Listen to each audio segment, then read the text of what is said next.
what's right for the country.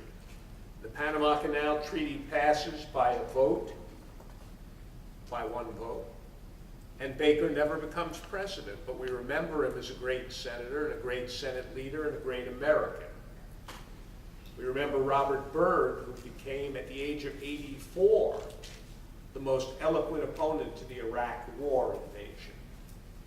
So those were the kind of senators we used to have. So what happened? Starting in the late 1980s or early 1990s, the Senate became increasingly unable to overcome the forces, the centrifugal forces of our politics. By 2005, the political historian Lewis Gould said, "A profound sense of this crisis surrounds the Senate and its members." By coincidence, in 2005, Harry Reid became the Senate Majority Leader, and 2 years later, Mitch McConnell became the Minority Leader. They were both 20-year veterans of the Senate. It seemed like they would be the kind of people that could rebuild the Senate. They had the experience, they had the opportunity, they had the obligation to rebuild it.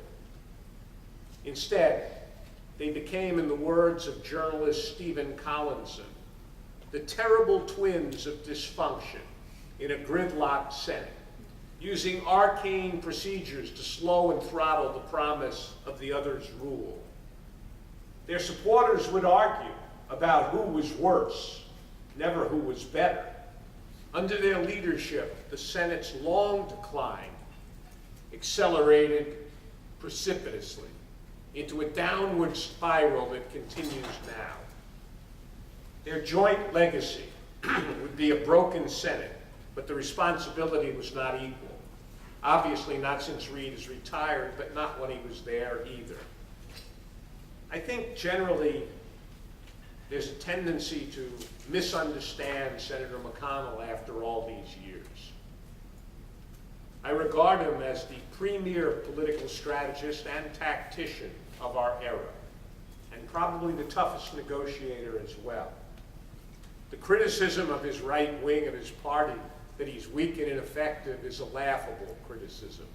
If you define political power as the ability to accomplish your objectives and prevent your opponents from accomplishing theirs, nobody has been more powerful than Senator McConnell, particularly in the last decade.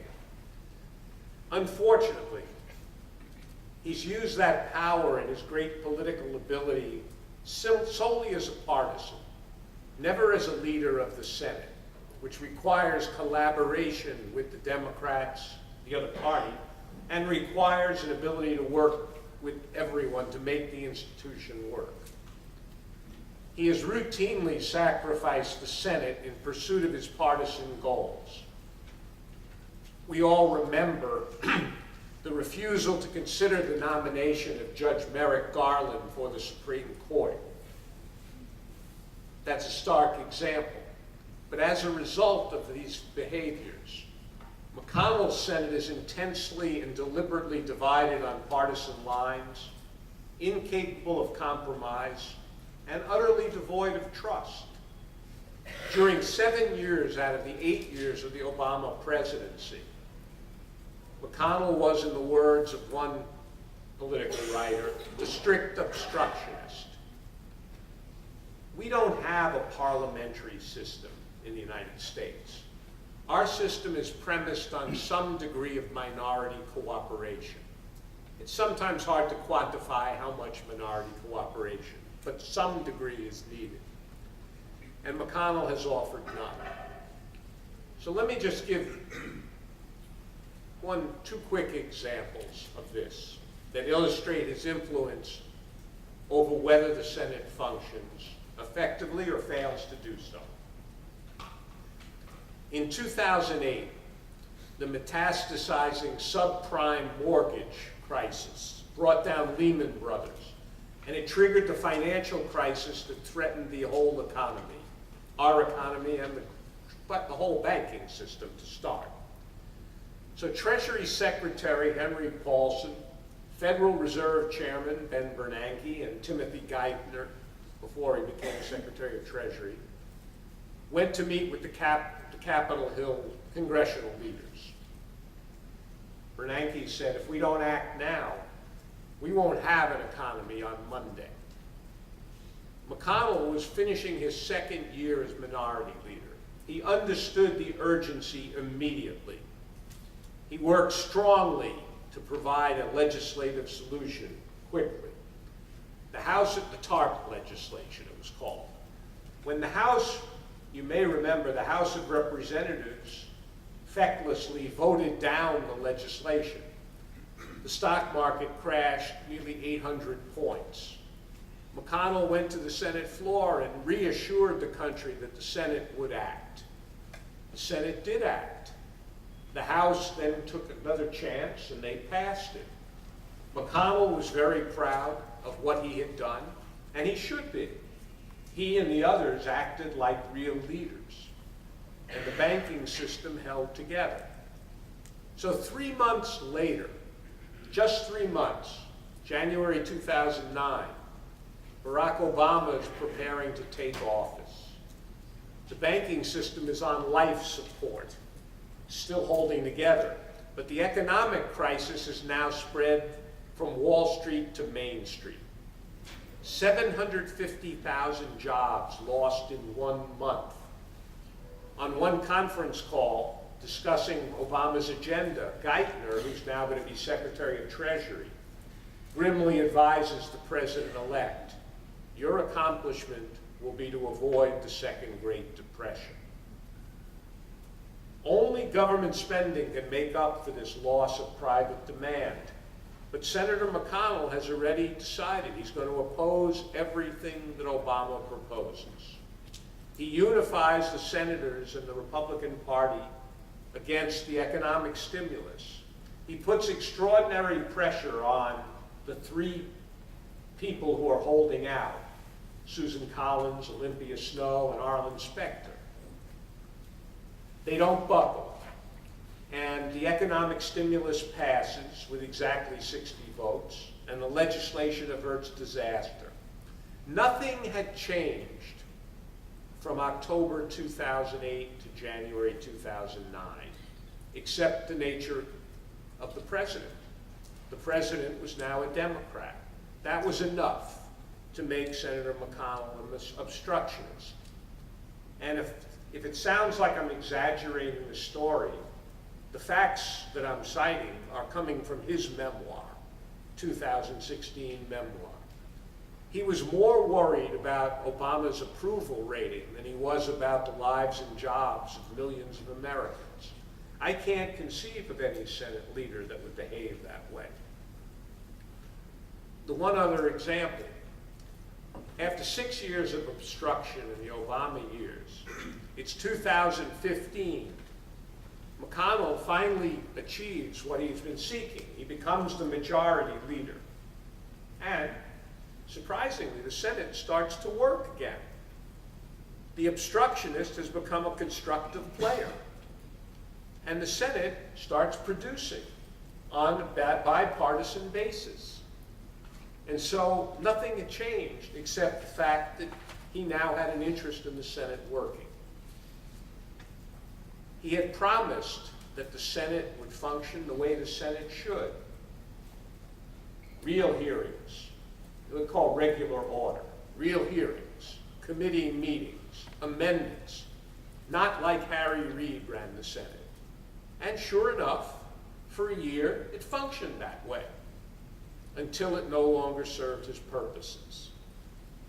1 year and 1 month until Justice Scalia died, McConnell decides to block Obama's nomination of a justice, and the Senate descends into bitterness again. So in 2017, we now have Donald Trump as president.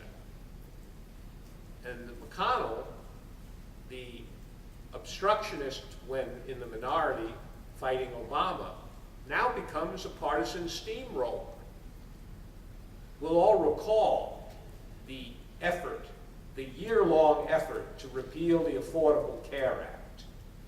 without hearings, without committee action, without amendments, without a 60-vote supermajority, trying to ram this thing through, contrary to everything he has said about the way the Senate should work. So, in my view, that's kind of an unprecedented abuse of power. An abuse of power. Now, I want to talk just a moment about process, but I also want to talk about the difference between policy differences and other activities. Politics is about policy differences. There's nothing wrong with Democrats and Republicans having policy differences, but you're supposed to fight them out in the context of an institution and institutions that work. McConnell, I believe, has crossed the line repeatedly with his abusive process, going beyond policy differences to actions that break the institution, that fundamentally change the way the institution works. We owe it, now that I'm old, we owe it to the next generation to pass on institutions that are capable of working. But that has not been the way he has seen it, and the Senate has suffered accordingly. So I've offered a presentation, an analysis that's somewhat bleak. A second threat to our democracy, as if Trump wasn't enough. A diminished Senate when we need it most. Yet, I will turn with a surprise ending. And that surprise ending is that I still find myself relatively optimistic. Relative, that is, to everyone else. Everyone else I talk to was despairing. I think we'll get through this crisis. I think our democracy will not only survive, but be reinvigorated. And I think the Senate will still play an important role in that reversal. The reason I say that is, despite the long period of failure, only the Senate combines the power, the responsibility, and the potential to change quickly. There's only 100 people there. It's closely balanced. It doesn't take many people with courage and statesmanship to change the dynamic. So if you look at it, even last year, which was not a good year politically for the Senate, they still viewed with anger and alarm Trump's inexplicable affection for Putin. The Senate voted 98-2 to impose sanctions on Russia and to make sure the president couldn't change them. President Trump clearly was committed and ready to withdraw from NAFTA if he didn't get his way.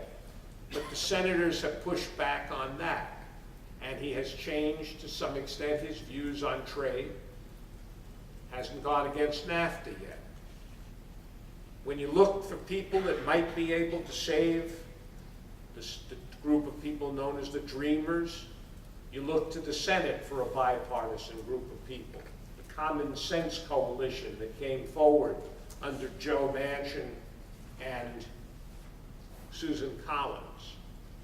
And I think the most important thing that the Senate has done already, and we could disagree about this, and probably will when we get into discussion, I think the Senate provides insurance, and is providing insurance, that the Mueller investigation will be completed.